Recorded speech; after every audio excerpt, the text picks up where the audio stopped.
7bet lažybos. 7bet. 7bet lažybos. 7bet. 7bet lažybos. 7bet. Dalyvavimas azartiniuose lošimuose gali sukelti priklausomybę. Tai jaugi galiausiai pralaimėtos rungtynės, bet atrodo tas charakteris visą mačą buvo ir kokių detalių šiandien pritrūko pasimta pergalę derbį šiandien.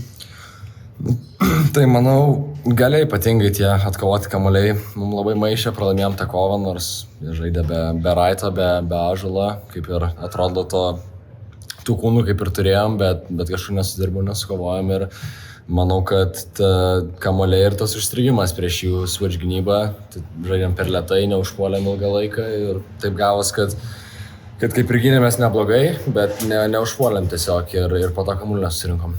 Labai ilgas pokalbis su rungtynių treneriais buvo, ką kalbėjote? Kalbėjom, kad procesas reikia toliau žiūrėti į kitas varžybas ir gerinti žaidimą ir tiek. Čia nėra labai daug ką kalbėti, laukia iki Final Four, 3-4 LKL varžybos, reikia gerinti žaidimą, reikia susižaisti, reikia, kad tas žaidimas kiltų į viršų ir tobulėtų. Augustai, pas komandai nesi nuo sezono pradžios, bet tas žaidimas Lietuvos krepšinio lygoje, vietiniai lygoje banguojantis toks. Tai gerai, tai blogai. Galbūt tau pavyko pamatyti tą paveikslą, kas daro įtaką tam bangavimui LKL būtent. Tai sunku pasakyti. Nežinau, to stabilumo pas mus trūksta. Vienas varžybas geriau, kitas blogiau sužaidžiam, bet nežinau, iš tikrųjų sunku pasakyti. Prieš Šiaulius tiesiog neatvažiavam tinkamai nusteikę. Šitam varžybom kaip ir buvom nusteikę, bet tam tikros tos psichologinės klaidos, tai tokie sprendimai, kuriuos turim gerai priimti gynyboje, tiek žinant, kaip jie kovoja kamuolius, tai tų detalių trūko, bet manau, kad svarbiausias dalykas tiesiog kiekvienas varžybas, kad ir prieš ką žaidžiam, tiesiog atsineš tą nusiteikimą. Šiandien, manau, su tuo problemų daug gal ir nebuvo, bet žiūrint toliau, žaidžiant prieš šias komandas, reikia atsivežti ir kūnus, ir galvą šviežias ir tiesiog žaisti gerai. Paminėjai ne kartą tas detalės, ar ne, ir Giedrius vakar prieš rungtynės sakė, kad, sakykime, jūs turite savo tikslą, kuriuos norite užpildyti per rungtynės, ar ne, bet ar pavyko šiandien juos įgyvendinti tuos tikslus prieš Žalgirį, kuris nukrovęs buvo, ar kažkokių, nežinau, nepavyko detalių pasimti šiandien rungtynių? Kai kurie dalykai buvo geresni, kai kurie blogesni, sunku pasakyti, manau, tą lanką saugojom geriau, nes prieš Šiaulius tikrai prasileidom daug lengvų taškų iš pakrepšio, šiandien su tuo gal buvo geriau, bet irgi akcentavom tos kamuolius, sakau, kas įmant atkovotus kamuolius, tai tikrai nepavyko.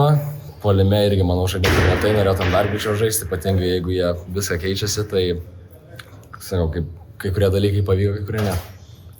Kodėl buvo tas užstrigimas, kai Žalgiris buvo žemo penketų, visko keitėsi ketvirtam kelias minutės? Aš manau, tiesiog per lėtai žaidėm, tiesiog sustojom, kažkas nepavyko, tada dar sulėtėjom, tai aš manau, tiesiog trūko daugiau greičio, daugiau užtikrintų sprendimų ir manau, jeigu būtumėm žaidę greičiau ir agresyviau, būtų viskas geriau pavykę, nes turėjom tiek ir po krepšiu ir turėjom centrus ir turėjom pakankamai kūnų, kad ir užsibaigti, bet jau, manau, tiesiog reikia žaisti greičiau ir užtikrinti greičiau. Žalgirio gretose buvo kažkoks skirtinis žaidėjas, tavo pridarė daugiausiai bėdų? Tai su Ulanovu nesusitvarkėm paustę, šiaip iš pausto nemažai žaidė. Nežinau, sunku pasakyti, reiks pažiūrėti varžybas iš naujo. Žiūrint ir tą ateitį, ar netrodo, ar Džerikas dabar po tos traumelės grįžo truputį, ar ne, Echodas vėl buvo susitakojas, susižaidė, ar ne, bet kaip manai, kiek daryta, žiūrint tą netoli matyti tiek LKL, tiek tam Final Four turi tų rezervų, nes atrodo, kad laiko dar daug, bet atrodo dabar ir tas rungtynių maratonas bus labai didelis. Jo, bet aš manau, tas išeis momentalą, nes jo yra žaidėjai, kurie plius tas pats susižaidimas. Martynas ir aš, mes dar vis tiek, aš jau ilgiau čia, Martynas netiek, vis tiek reikia susižaisti, reikia susilipdyti tą gerą komandą, gerą kolektyvą, kas pas mus ir yra, bet aš manau, kad tos varžybos, aš atvirkščiai manau, kad jos mums bus į naudą, turėsim daugiau laiko, daugiau varžybų ir turim, sakau, dabar visą kaip ir sveiką sudėtį, tai rotuosim, ten nebus, kad kažkam reikės labai pervargti, tai manau, kad tas išeis į naudą ir manau, turim pakankamai laiko. Iki Babilonos lieka visai nebedaug, bet iki to laiko dar, kaip ir pats minėjai, nemažai rungtynių LKL, svarbu, nes dabar kovoja dėl tos antros vietos. Ar pavyksta mintis nukreipti nuo Babilonos ir galvoti koncentruotis į artimiausias rungtynes?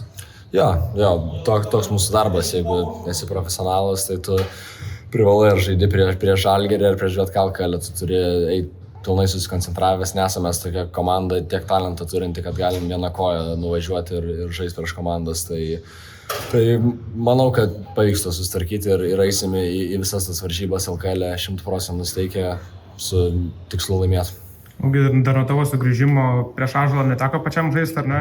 Nesijaučia, kad kažkiek vengia, juokaujant, aišku, su tavim susigunti aikštelė Ąžuolas. Jam utmas svarbiau, tai nepasilgo draugą, tai ką darysi.